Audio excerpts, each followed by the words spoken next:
ইসরায়েলের ধ্বংস নিয়ে কোরআনের ভবিষ্যৎবাণী। ইতিহাস, ধর্মগ্রন্থ এবং আধুনিক রাজনীতির মাঝে এমন কিছু বিষয় আছে যা যুগ যুগ ধরে মানুষের কৌতূহল জাগিয়ে রেখেছে।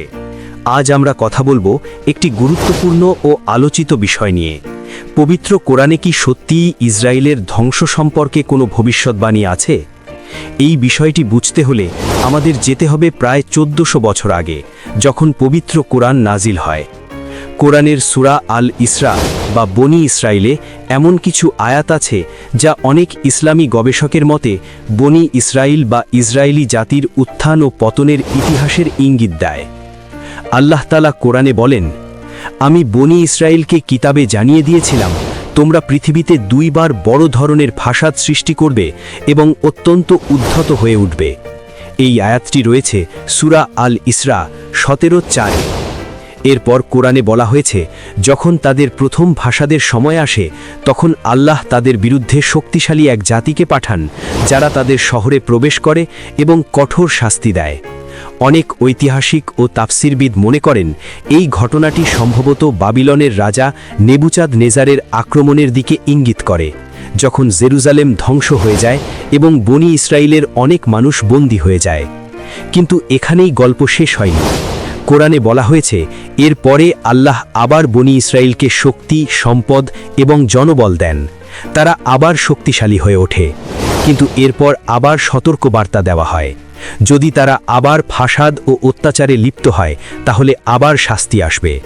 কোরআনের ভাষায় বলা হয়েছে, যখন দ্বিতীয়বারের প্রতিশ্রুতি আসবে তখন তারা তোমাদের মুখমণ্ডল মলিন করবে এবং মসজিদে প্রবেশ করবে যেমন প্রথমবার প্রবেশ করেছিল, এবং তারা যা কিছু দখল করবে তা সম্পূর্ণ ধ্বংস করে দেবে।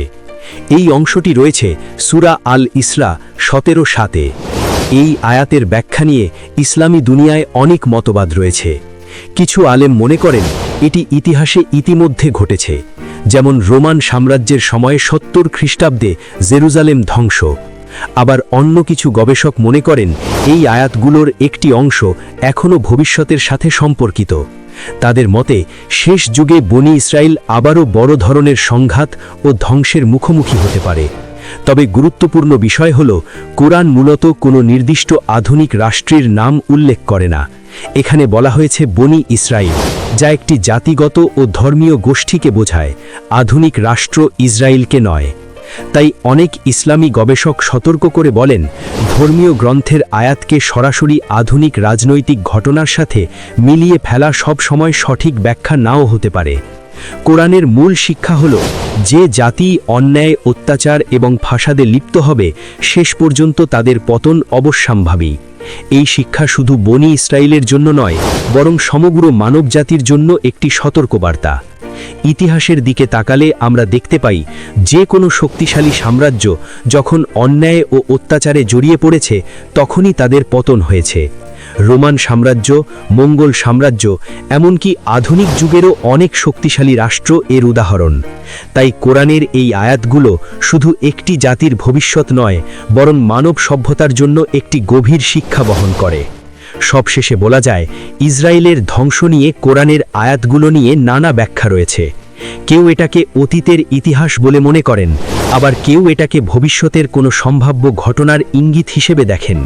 কিন্তু কোরআনের মূল বার্তা স্পষ্ট, অন্যায়, অহংকার এবং অত্যাচারের পরিণতি কখনোই ভালো হয় না, আর ইতিহাস আমাদের বারবার সেই কথাই মনে করিয়ে দেয়।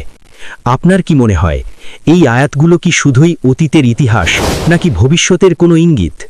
আপনার মতামত অবশ্যই কমেন্টে লিখে জানান। আর এমন আরও ইতিহাস, ধর্ম ও রহস্যভিত্তিক ভিডিও দেখতে চাইলে আমাদের চ্যানেলটি সাবস্ক্রাইব করতে ভুলবেন না। ধন্যবাদ।